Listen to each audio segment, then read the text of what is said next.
Welcome to IDTV. IDTV మన ఉనికి మన వాణి. నందమూరి మోక్షజ్ఞ నటసింహం బాలయ్య బాబు అసలు సిసలు వారసుడు. ఈ యువసింహం రాకకు నందమూరి హార్డ్ కోర్ ఫ్యాన్స్ చాలా ఏళ్లుగా ఎదురు చూస్తున్నారు. అదిగో ఇదిగో అంటూ బాలకృష్ణ అప్పుడప్పుడు చెప్పడం తప్ప ఇప్పటి వరకు మోక్ష బాబు రాకపై క్లారిటీ లేదు. ఇన్నాళ్లకు ప్రశాంత్ వర్మ డైరెక్షన్ లో జూనియర్ బాలయ్య బాబు రాకకు రంగం సిద్ధమైంది. ఈ న్యూస్ నందమూరి వంశాభిమానుల్లో అంతులేని ఆనందాన్ని నింపుతుంది.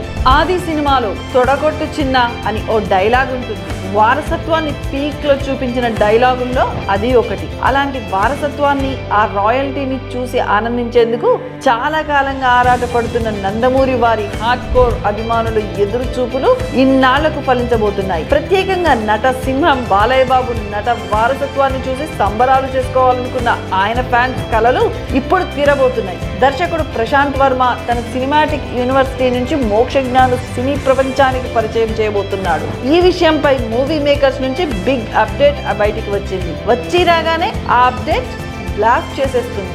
సింబా ఈస్ కమింగ్ అంటూ దర్శకుడు ప్రశాంత్ వర్మ సోషల్ మీడియాలో పోస్ట్ చేశాడు. రెడీ ఫర్ సమ్ యాక్షన్ అంటూ మోక్షజ్ఞ నందమూరిని ట్యాగ్ చేశాడు. డిసెంబర్ 5 నుంచే ఈ యాక్షన్ మొదలు కాబోతుందని సినిమా మేకర్స్ కూడా చెబుతున్నారు. ప్రశాంత్ వర్మ సినిమాటిక్ యూనివర్సిటీలో ఇప్పటికే భాగమైన సుధాకర్ చెరుకూరి తన ఎస్ఎల్వి సినిమాస్ పై లెజెండ్ ప్రొడక్షన్స్ తో కలిసి ఈ మూవీని నిర్మించబోతున్నారు. బాలకృష్ణ చిన్న కూతురు తేజస్విని ఈ మూవీని ప్రెజెంట్ చేస్తున్నారు. ఈ మూవీ పైనే ప్రశాంత్ వర్మ చేసిన పోస్ట్ వైరల్ అయింది. డిసెంబర్ 5 నుంచి మోక్షజ్ఞ నటించనున్న ఈ సినిమా గురించి రెగ్యులర్ గా అప్డేట్స్ ఇవ్వాలంటూ ఫ్యాన్స్ నుంచి ప్రశాంత్ వర్మకు విజ్ఞప్తి అందుతుంది. ఇప్పటికే మోక్షజ్ఞ పుట్టినరోజు నాడు ప్రశాంత్ వర్మ షేర్ చేసిన ఓ పోస్ట్ నందమూరి ఫ్యాన్స్ తో కేక పెట్టించింది.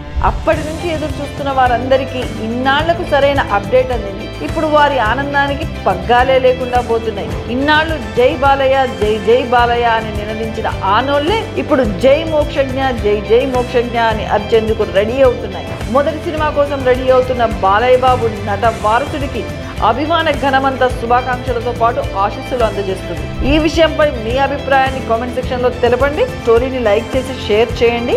మరిన్ని విశేషాలకు ఐడిటీవీ ఛానల్ ను సబ్స్క్రైబ్ చేయండి.